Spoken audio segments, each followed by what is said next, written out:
емдік үшін ішкен арақ. Фадыл бин Гият өлім төсегінде жатқан бір шәкіртіне келеді. Оған «Ля иллаха иллаллах» сөзін айтқызу үшін қасында шахада қалимасын, куәлік сөзі қайталап тұрады.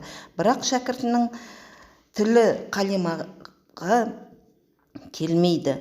Фадил шахаданы бірнеше рет қайталатып айтады. Сонда шәкірті «Мен бұны айта алмаймын, әрі одан аулақпын» дейді.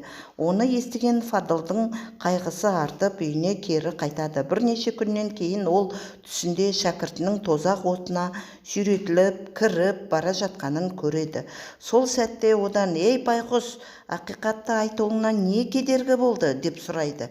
Шәкірті «Уа, ұстазым, мен науқастанып ауырып қалған едім.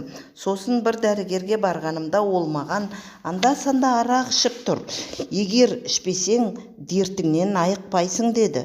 Одан кейін емделу мақсатында анда-санда арақ іштім деген екен. Емдік мақсатында арақ ішкеннің жағдайы осы болса, онда жай ғана көңіл көтеру үшін ішкеннің күйі не болмақ?